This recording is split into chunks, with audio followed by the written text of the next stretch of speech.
Recall Podcast. I am King Clifford Crixel Gonzaga. And I am Roland Edward Baran, and today we're talking about oral communication, what it is, how it works, and why it matters. Basically, everything you need to know about oral communication.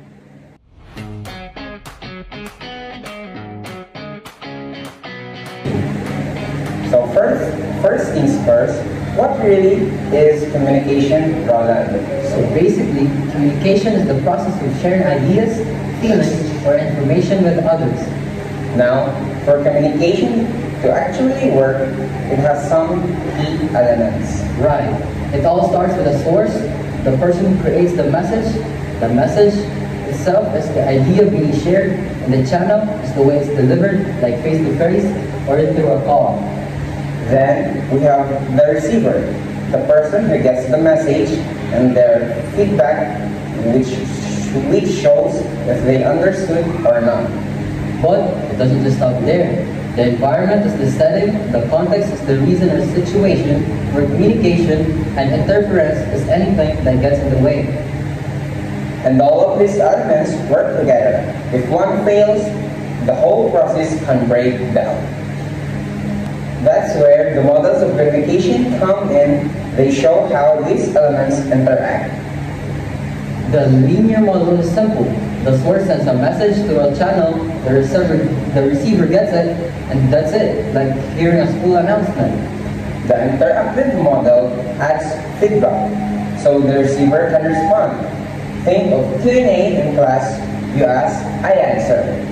And the transactional model shows real-life communication where both people are sending and receiving messages at the same time, like when two friends gossip. They're talking, reacting, and responding instantly.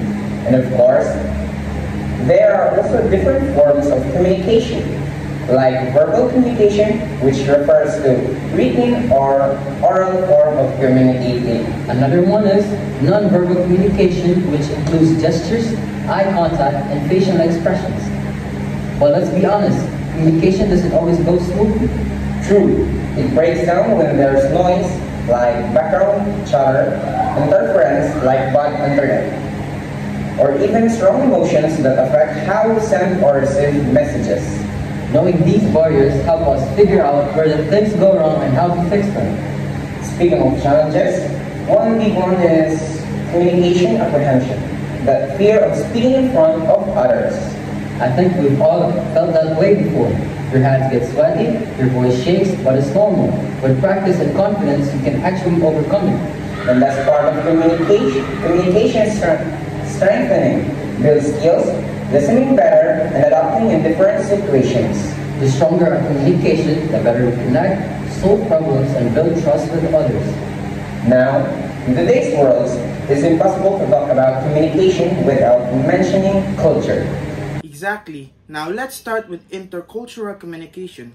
That's when people from different cultural backgrounds interact and try to understand each other. It teaches us respect, patience, and empathy.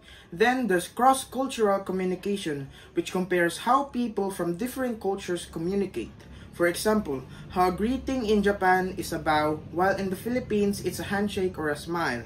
Knowing these differences helps us avoid misunderstandings. And finally, multicultural communication. This happens in diverse communities where many cultures coexist. Like in big cities, schools, or workplaces. Here, the challenge is to respect everyone's culture while still finding common ground. So whether it's intercultural, cross-cultural, or multicultural, the goal is the same, to bridge differences and building understandings. So when we connect everything, communication isn't just about talking, it's about overcoming fears, avoiding breakdowns, strengthening our skills, and learning to connect across cultures. Exactly. And the more we practice, respect differences, and stay open-minded, the better we become not only as communicators, but as people. That wraps it up for today's episode of our Recall Podcast. Thanks for joining us, and remember, practice your skills, embrace diversity, and most importantly, keep talking out.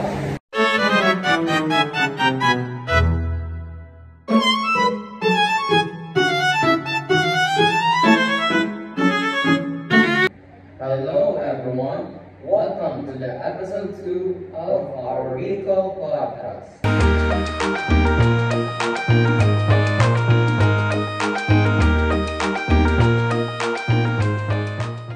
So today, we're going to have a short quiz about the topic that we've discussed during episode 1. King, are you ready?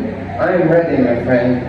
So, for number 1, what is the process of sharing ideas, feelings, or information with others?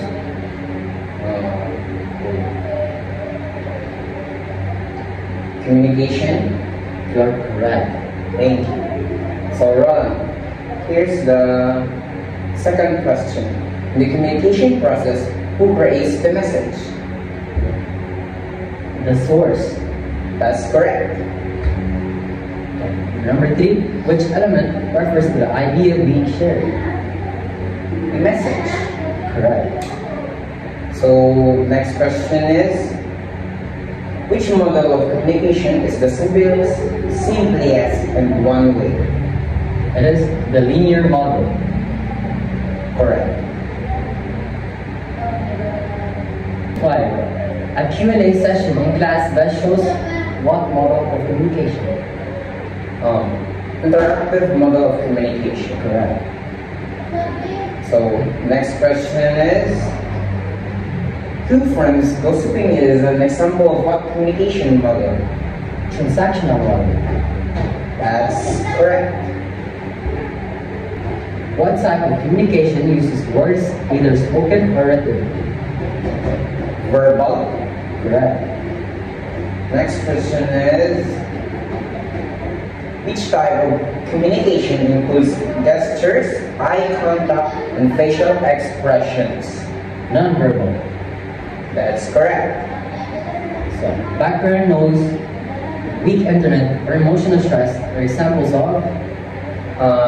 Barriers. Correct. Next question. The receiver's response to the source is called? Feedback. That's correct.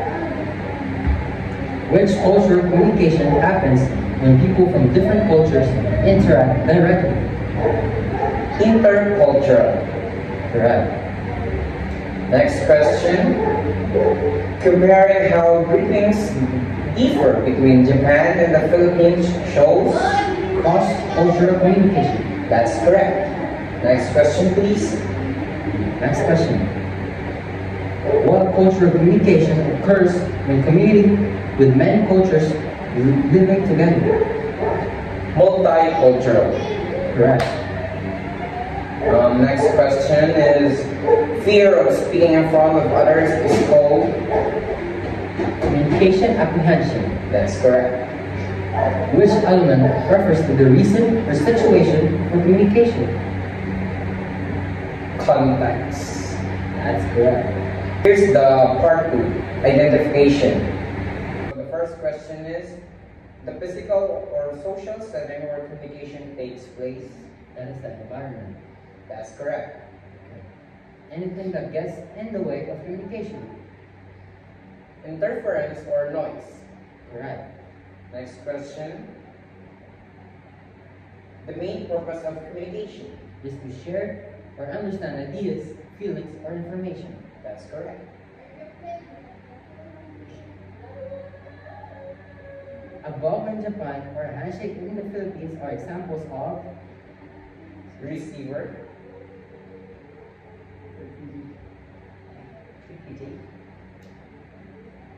Cross-cultural communication. Correct. Sorry. What number? 19. The person who receives the message. That is the receiver. Correct. Next is the type of communication that strengthens skills listening and adapting in different situations. Communication strengthening. Correct. Next question is, a classroom presentation where a teacher asks and a student answer is an example of what kind of model? That is an example of an interactive model. That's correct. Next is Sweaty palms and shaky voice while delivering a speech are signs of communication apprehension. correct. Next question is, smiling, nodding, and eye contact are examples of blank communication. Non-verbal communication. That's correct. The exchange of ideas and feelings between people of different nationalities. What is that called? Intercultural communication. That is correct. So for the part 3 of our quiz is true or false. So for the first question is, in the transactional model, people send and receive messages at the same time. Is it true or false? True. Correct. Next question is, feedback is optional in the interactive model. True. That's correct. Next question. Communication always runs smoothly without barriers. True or false? False. That's correct. Next question is, strong emotions can affect how we communicate. True. That's correct. Practicing communication helps us overcome fear and build confidence. That's true. That sums it all up. And goodbye, everyone. Thank you and goodbye. Come here, Patsoy. Bye-bye.